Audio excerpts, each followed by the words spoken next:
मैं आख्या मरवान, तुम मुनाफिकों को, आले बैत के कातिलों को, आले बैत के दुश्मनों को, ओ भाइयों पूरी उम्मत मरवान पे लानतें भेजती आई है। रसूलुल्लाह लानत भेज रहे हैं तो अल्लाह के नबी ने लानत भेजी। हजरत उम्मुल मोमिनीन आयशा सिद्दीका, उनके भाई को जब ये मरवान मारने दौड़ा, हजरत सैयदुना अब्दुर्रहमान बिन नबी बकर आप भाग के हुजरा आयशा में पना ली। ये बकवास करता हुआ बाहर गया, अस्तगफिरुल्लाह। इसने कहा कि ए आयशा अस्तगफिरुल्लाह अस्तगफिरुल्लाह, बड़ी गलत बात की हजरत अबू बकर के खिलाफ, हजरत आयशा के खिलाफ, हजरत सैयदुना अब्दुर्रहमान बिन अबी बकर के खिलाफ। इसने कहा कि तुम्हारी मुजम्मत में कुरान उतरा है। हजरत आयशा ने फरमाया अल्लाह की कसम है अबू बकर के घर वालों के बारे में सिवाय खैर के कुरान में कुछ भी नहीं उतरा है। अलबत्ता वो आते ना फक्की दी थी हजरत आयशा। हजरत आयशा ने अगली फक्की दी। आपने फरमाया मरवान अल्लाह की कसम अपने कानों से मैंने सुना रसूलुल्लाह ने तुझ पे भी लानत भेजी, तेरे बाप पे भी लानत भेजी है। निकालो इस हदीस को, निकालो इस हदीस को अहले सुन्नत की किताबों से, फेंको इसे बाहर। है तुम्हारी जुर्रत, अफतुमिनून बिबादिल किताबि व तकफुरून बिबाद। बात चीजें तुम्हें बड़ी अच्छी लगती हैं, बात जब हम हकीकत में आओ ओ नहीं सुनिए नहीं किताबों में ए भी लिखे हुए जे नबी इन पे लानत भेजे, साहबा इन पे। हजरत साद बिन नबी वकास रजी अल्लाह तआला अन्हु बीमार हुए, अशरा मुबशरा के बंदे। तो ये गया कहने लगा कि जरा मिलना हूं यार, बीमार है बंदा, नबी का साहबी। इधर देखो मेरे मरवान जैसे ही गया तो हजरत साद बिन नबी वकास ने देख कर गुस्से से लोगों ने कहा जी मदीने का गवर्नर है प्लीज। तो ये तो साहबी रसूल है जिसने सरकार की जुल्फों की खुशबुएं सूंघी हुई हों, वह तो आके मुखड़े के जलवे देखे हो, वो दुनिया की इन पौधों से उसे क्या मरगूब करना। हजरत साद बिन नबी वकास मुंह फेरा, आपने फरमाया इसे भेज दो यहाँ से, निकालो निकालो निकालो इसे। कहा हजरत वजह, आपने फरमाया कि क्या यही बदबख्त नहीं है जो अली जैसी हस्ती को मिंबर पे बैठ के गालियां देता है, और तुम साहबा को अपना अमीर मानते हो, तो ये अशरा मुबशरा क्या कह रहे हैं। मैं चैलेंज से कहता हूं आले सुन्नत व जमात की मुस्तनद तमाम किताबें, हर किताब के अंदर लिखा है कि अशरा मुबशरा जो साहबी हजरत तला बिन उबैदुल्लाह, उनका कातिल मरवान है, उनको तीर मारा इसने और शहीद किया। वो हम इस बगैरत से बुग़्ज़ रखते तो इस वजह से रखते हैं। ये इतना बदबख्त है हज़रात, सही सनद रिवायत इमाम हैसमी ने इसको सही करार दिया है। ये एक दिन मिंबर पे बैठा था, हजरत इमाम हसन आए। अब मैं आपको इनकी प्लानिंग बताना चाहता हूँ। इनकी प्लानिंग ये थी इस मरहूम की कि जिस तरह हजरत अमर बिन अल-हमिक, हजरत जैजा और दीगर सहाबा को इस खबीस ने इस नारे के नीचे शहीद करवाया या किया कि भाई उन्होंने इसके खिलाफ, चूंकि ये मिंबर पे बैठ के भग करता था, तो हजरत अमर बिन अल-हमिक उनको गुस्सा चढ़ा, उन्होंने नीचे से इसको कंकर मारे। हजरत हुजैर बिन हदी रज़ियल्लाहु ताला अन्हु उन्होंने क्या किया, नीचे से कंकरी, उन्होंने कहा तो सोते रहते और नमाज द टाइम हो गया, तुम इधर भग कर रहे हैं। इसने जनाब उनके खिलाफ महाज खड़ा किया और हजरत हुजैर बिन हदी को ये कहकर के इन्होंने बगावत की है रियासत के खिलाफ, उनको शहीद कर दिया। ये इस प्लानिंग में था कि मैं इनको गुस्सा दिलाऊं आले बैत के अफराद को, और ये जब गुस्से में आगे से बुड़कें तो मैं इनको शहीद करवाऊं और कहूं जी इन्होंने रियासत के खिलाफ बगावत की। तो ये मिंबर पे बैठा और इमाम हसन मुज्तबा अलैहिस्सलाम को देख करके लगा अंतुम मलऊनून। मुझे तर्जमा करने की जरूरत नहीं है, इमाम हसन हुजरे में चले गए और ऊपर देख के आपने फरमाया ए अल्लाह तू जानता है मेरा सब्र किस वजह से। सही ये इतना खबीस है। एक दिन, अब आपको समझना है ये मिसाल, चूंकि आपको ज्यादा अदारे वालों को ये समझे, मैं उस हवाले से ये इसको बताता हूं, मैं डिटेल में नहीं जा सकता। एक दिन इसने एक बंदे को भेजा और उसे पैगाम देकर इमाम हसन के घर भेजा कि तुम्हारी मिसाल वो है कि जैसे अस्तगफिरुल्लाह अस्तगफिरुल्लाह अस्तगफिरुल्लाह जैसे घोड़े की, तुम समझे हो कोई नहीं, तुम्हारी मिसाल वो जैसे खच्चर की। आप समझे हो कि जब उसे पूछा जाए कि तेरी माँ कौन है तो वो कहता है कि घोड़ी। यानी इसने कितना बड़ा अटैक किया इमाम हसन पर। और अब अगला जुमला मैं बोलूं तो आप लोगों के पांव कांप जाएंगे। इसने कितनी गंदी बात की है। सोच सकते हो कि इसने कितना हिट किया। क्योंकि हसनैन करीमैन अपनी वालदा की वजह से उनकी शराफत और अजमत का डंका बजता था। इसने वो हिट होने गल समझ आई किथे मारी इस कुत्ते खंजीर ने। इमाम हसन मुश्तबा को जाकर पैगाम घर भेजा कि जाओ उसे मेरा कहो कि मरवान तुम्हें ये कहता है। इमाम हसन साबिर इंसान, उन्होंने जब कहा, उन्होंने कहा जाओ उसको कहो कि हमारे लिए तो कुरान ने आयतें नाजिल की हैं, हम तो ना खच्चर हैं ना हम घोड़े हैं, हम तो आले रसूल हैं, बाकी हमारा फैसला क़यामत को होगा। वो बंदा बाहर जा रहा था, आगे से इमाम हुसैन आए। उन्हें किधर आया से जी वैसे उन्हें ना 10 उन्हें आके 10 हुए हजरत इसलिए आया था। इमाम हुसैन ने फरमाया हुण जाओ उस 10 तू उस दा पुत्र है जिस ते अल्लाह दे रसूल लानत भेजी है। तू ते ओ मैं जिस दे बारे हुजूर फरमाया गरगड़ दा पुत्र गरगड़। हुण दस। इमाम हुसैन तो सीधा सीधा उन्हें आके जुल्म। मैं आपको क्या क्या सुनाऊं। पूरी उम्मत इस बदबख्त से नफरत करती है। हजरत अबू हुरैरा रदी अल्लाह तआला अन्हु, हजरत अबू हुरैरा रदी अल्लाह तआला अन्हु एक दिन ये आया तो हजरत अबू हुरैरा से कहता है कि अबू हुरैरा बीमार थे। अबू हुरैरा बाकी में आप बहुत अच्छे हैं नबी के साथी, पर थोड़ी है एक गल मैनू नहीं चंगी लगती जी। वो क्या? कहने लगा आप हसन हुसैन से प्यार करते हैं। हजरत अबू हुरैरा बीमारी के आलम में जैसे कहते हैं ना उठ के बैठ गए। बदबख्त क्या बात तूने की है। फिर उन्होंने वो वाकया बचपन का सुनाया कि जब एक काफले में थे, फरमाया कि पानी खत्म हुआ, हसनैन करीमैन रोने लग गए। फरमाते हैं कि अल्लाह के रसूल को मैंने खुद अपनी आंखों से देखा कि उन्होंने अपनी जुबानें चुसा के इनको मुतमईन फरमाया। हसन हुसैन फरमाया ओ बदबख्त मरवान, और जिसे रसूलुल्लाह इतना प्यार करे अबू हुरैरा उससे प्यार ना करे। ए मुसलमानों, ये कौम किधर जा रही है?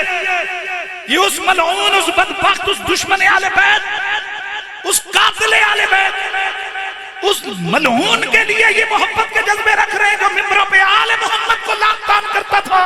ए खुदा तू गवाह है, हम इन बदबख्तों के साथ नहीं है, हम रसूलुल्लाह की आले बैत के साथ हैं, हम रसूलुल्लाह के सहाबा के साथ हैं, हम रसूलुल्लाह की बोलिए हम रसूलुल्लाह के सहाबा के साथ हैं, हम हुजूर की आले बैत के साथ।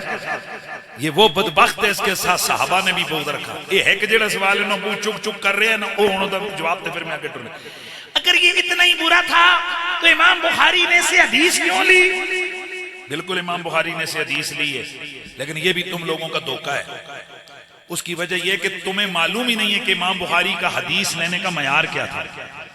इमाम बुखारी ये देखते थे कि अगर किसी रावी पर आइम्मा जो बुजुर्ग हैं उनकी तरफ से रिवायत लेने के हवाले से कोई तान मौजूद ना हो तो वो ऐसी रिवायत के जिसका ताल्लुक उसकी गंदे अकीदे से ना हो वो ले लेते थे। और ये जितने तलबा मदरसों में पढ़ते हैं हदीस का सबक, वो वहां बिल्कुल इस मसले को पढ़ते हैं कि हदीस लेने में किसी भी दूसरे मसलक के बंदे से, जैसे कि इमाम बुखारी की किताब के अंदर हजरात तवज्जो करना 114 से ज्यादा रावी वो हैं कि जिनमें कुछ राफजी हैं, कुछ जबरी हैं, कुछ कदरी हैं, कुछ मुरजई हैं। तो ये खबर है हमारे यहां तो जी, और वो भाई एक खबर दी उस बंदे ने, इमाम बुखारी ने ले ली। लेकिन इमाम बुखारी भी इंसान थे, कमजोरी किसी से भी हो सकती है। क्या बड़े बड़े आइम्मा ने जरा इमाम आजम अबू हनीफा के ऊपर नहीं की? इसी इमाम बुखारी ने कहा नहीं का काला बादुल्लाह। ये तो इल्म की बातें हम आपसे लोगों के सामने नहीं करते हैं, ये खालिसतन इल्मी मसले हैं। लेकिन ये इल्मी मसले जब इस तरह अवाम के मैदानों में लाएंगे तो फिर उसका जवाब हम वही देंगे जो इल्मी है।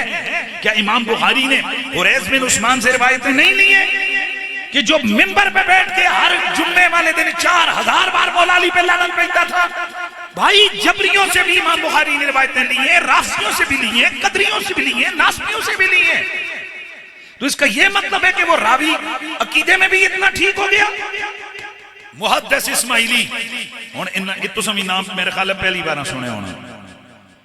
ये मुहद्दिस इस्माइली बहुत बड़ी हस्ती है, ये इतना बड़ा है कि इस बंदे ने इमाम बुखारी रहमतुल्लाह अलैह उनके इस हवाले से बहुत जो है ना लेजा रखा, उसने कहा इमाम बुखारी आप रहमतुल्लाह अलैह, क्या आपके पास ये चीजें नहीं थी कि ये कातिल आले बैत है, दुश्मन आले बैत है? आपको से हदीस थी। उन्होंने रीजन लिखी, फरमाया इमाम मुस्लिम ने इस बंदे से इसलिए रिवायत नहीं दी, वगरना इमाम बुखारी और मुस्लिम के कई रावी हैं जो मरकजी रावी इकट्ठे हैं, कई सौ, भाईजान कई सौ रावी इकट्ठे हैं दोनों के।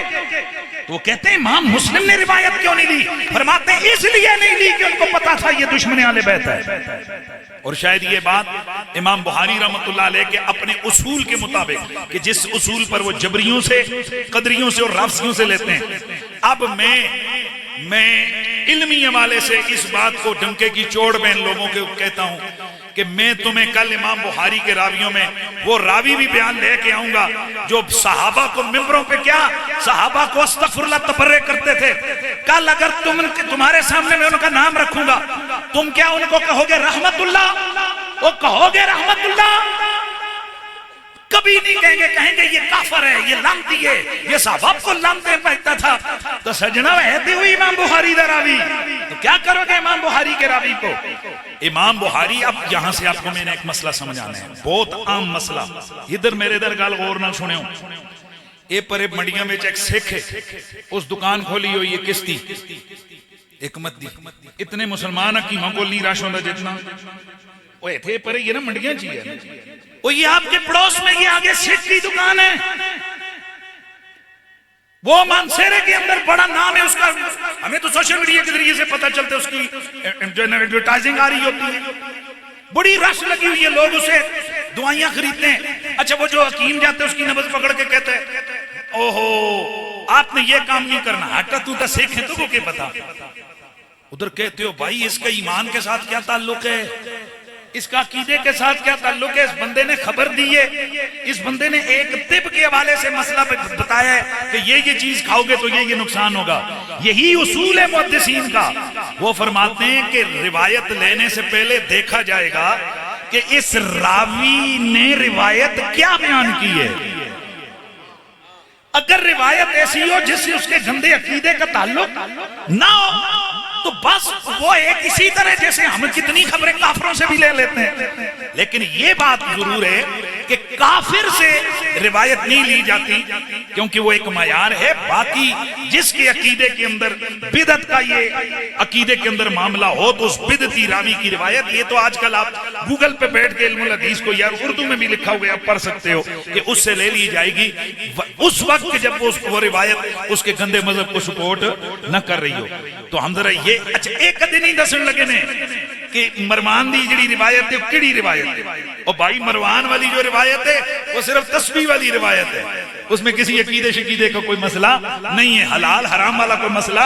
मुहद्दिसीन इसलिए इस तरह की रिवायत ले लेते हैं कि चलो इसकी सपोर्ट दूसरी हदीसें भी कर रही हैं, दूसरी सनद से भी रिवायतें कर रही हैं, चलो नबी की रिवायत जाया ना हो, ये एक पैगाम इसको सपोर्टिव, इसकी रिवायत दूसरी मौजूद है लिहाजा वो रिवायत ले ली जाती है। ये है जी इमाम बुखारी का रावी। ये सवाल हर बंदे ने याद रखना है, हर बंदे ने ये सवाल याद रखना है, पूछना है इनसे कि हम इमाम बुखारी के रावियों में तुम्हें ऐसे 10 से ज्यादा रावी तो मैं तुम्हें बताऊंगा जो मिंबरों पे सहाबा पे तबर्रे करते थे, जो लानते बेचते थे सहाबा पे। तो फिर कल क्या उनको तुम लानती कहोगे कि नहीं? अगर नहीं कहोगे तो फिर आज के सहाबा पे तबर्रे करने वालों को क्यों कहते हो? और अगर कहोगे तो वो तो बुखारी का रावी है। यही वजह है कि हमारे बुजुर्गों ने एक उसूल लिखा हुआ है कि इमाम बुखारी रहमतुल्लाह ताला की किताब के अंदर हर रिवायत हमारे लिए मुस्तदल नहीं है। ये आगे इल्म की बातें, इनको छोड़ें, ये आपके मैटर नहीं है। ये उलमा जो जनाब अल 20-20 साल मदरसों में ये दिन रात नींदें कौड़ी करते हैं ना, तो उसके पीछे यही राज होता है। वो छान पटक करते हैं किस चीज को कहाँ रखना है, किसका क्या करना है। और आज यहाँ जेलम की बिल्लियां उठती हैं तो नीचे मारती हैं जी, और वो कहती हैं जी कि भाई हर बंदे को चाहिए कि कुरान खोले और पढ़े और हदीसों बंदे दे पुत्रा लखा हदीसन। इन आम बेचारे लोगों को क्या पता है इनमें कौन सी नासिख है, कौन सी क्या है मनसूख है।